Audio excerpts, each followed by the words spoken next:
What's going on, everybody? It's HBCU Game Day, SJG here, and I have a very special guest for a very special topic.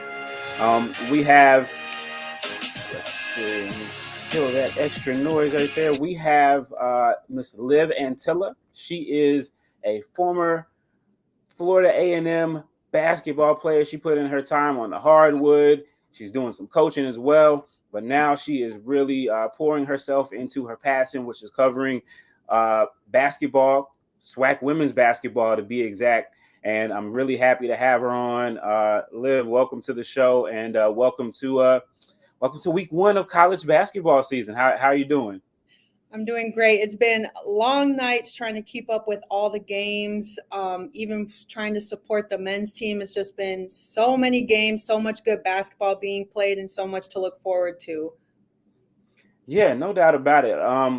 We before we get into the topic, let everybody know a little bit about your background. I mentioned that you did play basketball at FAMU, but just your background and your credentials, and then what you're doing with your channel, and then we'll get into this discussion on Miss Green and her big night and the rest of SWAC women's basketball.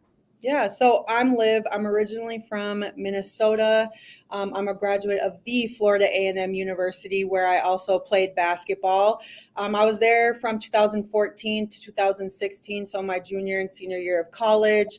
I'm in the record books in the top 10 in multiple categories about 12 times. During my time there, I led the team in scoring and was awarded like the FAMU Team Offensive Player of the Year. And as I've grown, I've always loved basketball since I was a little kid. I've played since I was literally in the first grade. Now my passion is shifted towards providing a platform, a resource, an outlet to promote something that I'm very passionate about, which is HBCU basketball. And because my alma mater falls into the SWAC, I want to promote the SWAC and give all my attention, all my knowledge, all my information to my following about SWAC and put them on, kind of give them the outlet to be promoted, because they, as we know, HBCUs aren't always getting the platforms or the highlights. So that's why I'm specifically just dedicated to giving my time to SWAC women's basketball, promoting the players, the teams, trying to influence people to support and watch. And if you want to follow me, I'm always talking hoops, either on my Twitter, which is Liv Antilla, or on my YouTube. I do more in-depth interviews of teams and players, and I'll start doing breakdown content. And my YouTube channel is Live for Hoops. So yeah, I hope you guys follow along with the journey, or at least tune in to some SWAC women's basketball. No doubt about it. So, great introduction there. Again, we've got Liv Antilla. She lives and breathes basketball of the SWAC women's variety, Florida A&M, as well as the rest of the conference. So we'll talk about it too. And you played. Now you played when you were when they were in the MEAC, but the situation is kind of the same. We're in the early part of the season, where a lot of HBCUs and a lot of mid-major teams are playing. Some of those high major schools, right? And so a lot of times, those games. Those games can sometimes get out of hand, but last night, and the reason that one of the reasons I wanted to have you on today, we have had a breakout performance over the first couple of days of the season from Miss Zaay Green. We'll play a little bit of this stuff and talk about her highlights. This is against Oregon. She put up 24 the other night. Put up 24 the other night against Oregon, and that's coming off of a 27 night against Oregon State. Liv, tell everybody, for those who don't know, about Zaay Green and about who she is and why she's kind of taking things by storm. Zaay Green, she's a 6'2" guard from Texas. She's in her graduate year with UAPB. This is her first season playing at UAPB, because last year she actually unfortunately suffered from an injury. And last season she was preseason player of the year. And so we're getting to see now the full highlights of why she was awarded that last year. Prior to UAPB, she played her junior year at Texas A&M, and before that, she was at Tennessee. And she wasn't just on the bench; she was all SEC freshman team. She played in 32 games. She started 24 of those at Tennessee. So she is a hooper. She's a baller. She's a scorer. And in high school, she was rated as the number 2 guard and number 10 overall player by Hoops Girls ESPNW. She was a McDonald's All-American. She started in that game. Like, her accomplishments go on and on and on of what she's accomplished, not only in high school, but at her previous schools as well. In UAPB's first game, when they headed to Oregon, I knew that this team, when they went to Oregon to play Oregon State, I knew that this team was going to be special just from the conversations with their head coach, Coach Thornton. Their locker room believes that they're going to these games to compete. They're not going there already assuming that they're going to lose, or they're going there being like, this is our game to win. So in their first game versus Oregon State, the team hopped out and had a great start. The third quarter was tough for them, but in 38 minutes, Zaay had a team high 26 points. She was 11 for 23 from the field goal. She had 7 rebounds, 4 assists. And when you watch her play, the scoring is just so effortless. Like, some people, they struggle to score. They're volume shooters, but what she does with the ball in her hand, it's effortless. Like, she is just a pure scorer.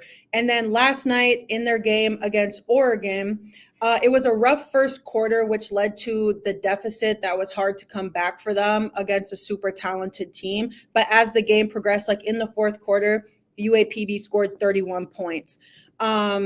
But in 33 minutes of play, she had another team high 24 points and 11 for 21 shooting. She had 2 assists, 1 block, 4 steals. So right now she's averaging 25 points against Pac-12 teams. So this is not, they didn't come out asking for an easy schedule. They came out against a well-known conference that has established players, established teams, and she's just out there playing her game, and that's scoring the ball. Right. Something that obviously you know a lot about from your playing days.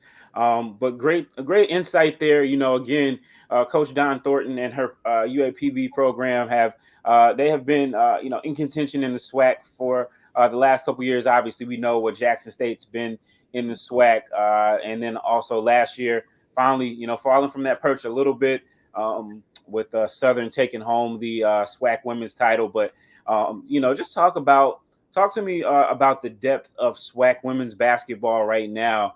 I know, again, your team came into the conference in 2021, but just talk about, kind of how maybe even from then it's changed. And I don't know, when you guys were at FAMU, where you guys compete, did you ever guys get to compete against SWAC competition? Just kind of assess where the league is right now compares to, maybe a couple years back. I know when I was there, I think each year we played one SWAC team. Most of our games in the non-conference were like the high major teams, but with the SWAC specifically, I think even since FAMU and Bethune have made that transition over from the MEAC, the play has just enhanced, and that's also due to the transfer portal. We have players in this conference that are from Memphis, Texas A&M, LSU, Indiana. Like, there's players who played at these other high major schools that are transferring to HBCUs for whatever reason that may be, whether they just want to experience an HBCU or it's a better fit.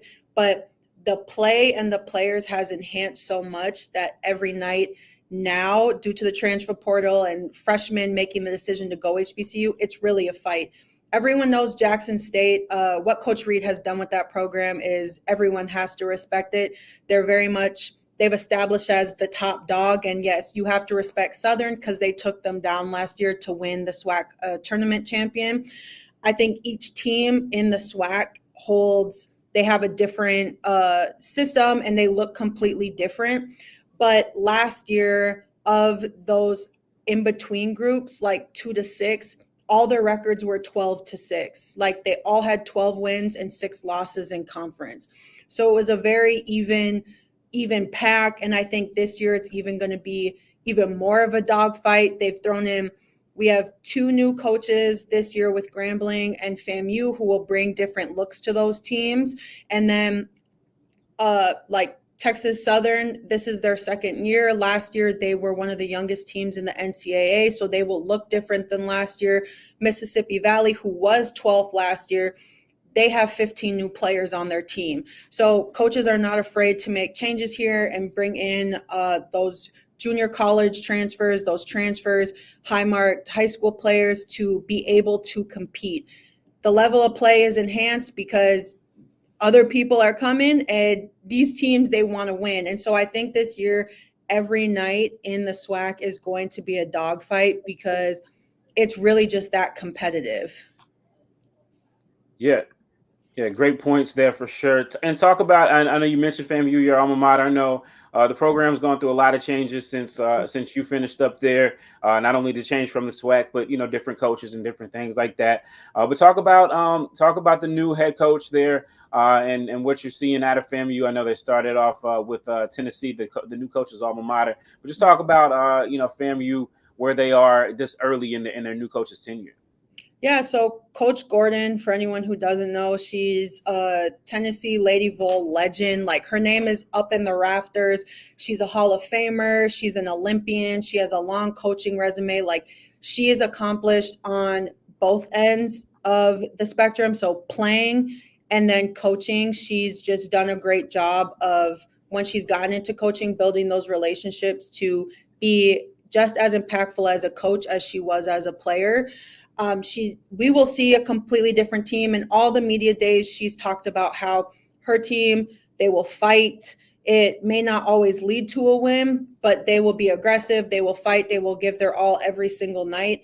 And I thought in the first game against Tennessee, who is nationally ranked number 11, so coming out against, yes, her alma mater, but a great team who has Rakia Jackson, who is on everyone's WNBA draft board if she decides to go in. It was a challenge, but I think the family left out feeling very motivated from what they saw. They came out in the first quarter with high energy, with physicality, and they looked like a different team. So although they ended up losing that game by 30, it just looked like a different team than what FAMU has been seeing in the past few years. And so it's very hopeful. And also they're playing Middle Tennessee today. And so they definitely didn't shy away from good competition. And I think as the season evolves, we will see different things from them, as they only had 5 returners and 10 new players while also adding a whole entire new coaching staff.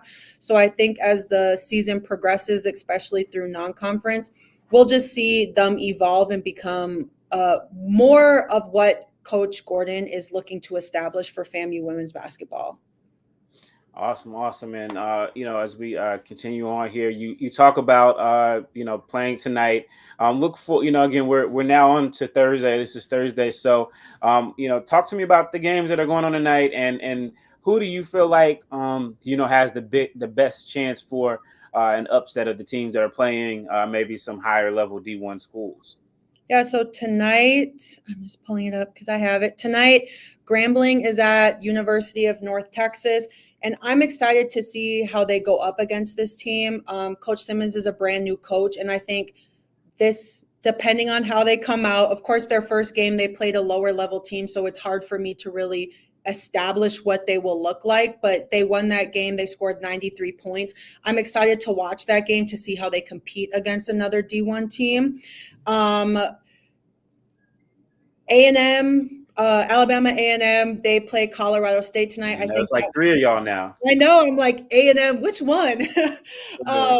Alabama A&M is at Colorado State. I think that will be a good challenge for them. I thought they looked really good against UAB, just simple things that they have to clean up that are easy fixes. And then Prairie View opens their season at home against Houston-Tilliston, and I think they'll win that game. Everyone else has really hard games tonight. Bethune is at Florida playing that SEC powerhouse. FAMU's at Middle Tennessee, and then Alabama State is at Memphis tonight. And so these are all very hard games. I think Grambling, with playing the Division I teams, I'm excited to see how Grambling pairs against them. I will say I hope they all win. I always cheer for HBCUs against these bigger teams. I just want to see a fight and how I'm really watching how teams react if they do get down, of what is their body language, what does the bench look like, how are they adjusting to adversity throughout the game. Yeah, no doubt about it. It's definitely, again, it can be challenging up and down. I know, I know you're focused on the SWAC, but over in the MEAC, Norfolk State is really got things going. Hmm. They've opened up with back-to-back wins over William and Mary and Drexel, and they represented the MEAC in the NCAA tournament last year, and they look like they're a strong contender again. I know you're focused on the SWAC, but are you kind of keeping your eye on the MEAC just kind of a little bit?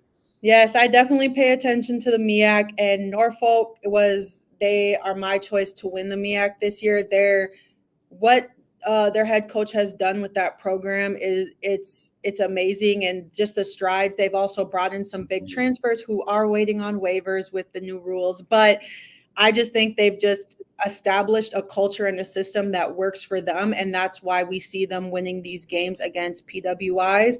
I'm excited to see how they finish this non-conference season, because they're my choice to win the MEAC. Obviously, Howard they'll always have a say-so in that, of who's gonna win between the two. But I think those two teams have, at least for the past few years, have kind of established as the top dogs over there.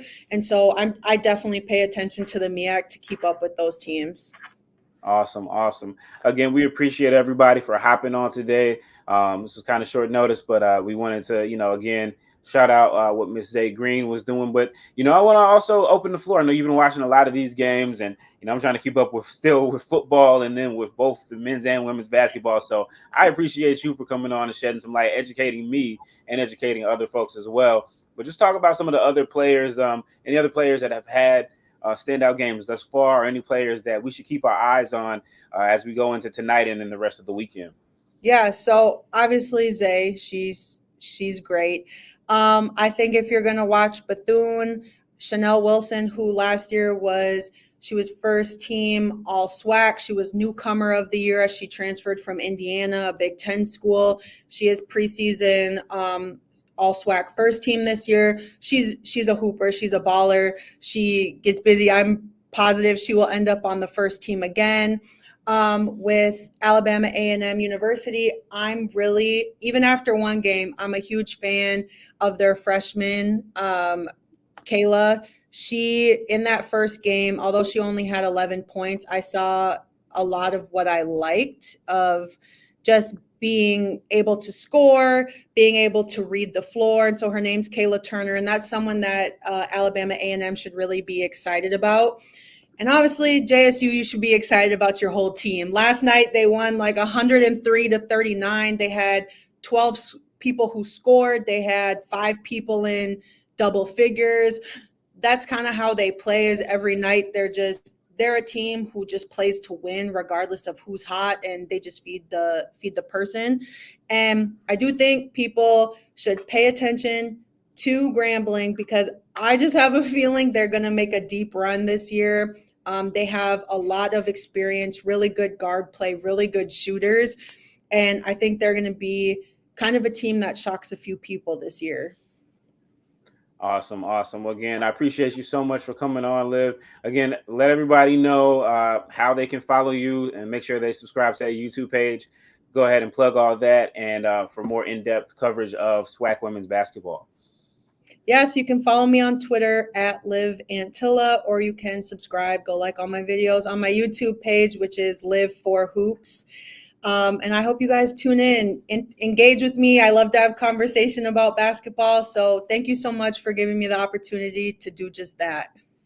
Awesome. Well, I appreciate you. We'll definitely have to have you back on again sometime soon. But in the meantime, we'll all be paying attention to what you have going on your social media and your YouTube. So again, I want to thank everybody for hopping on for this midday chat on SWAC women's basketball.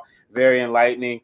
Make sure you guys are following Liv and following HBCU Game Day as we continue to bring you guys more coverage. So appreciate everybody, and we will see you in the next video.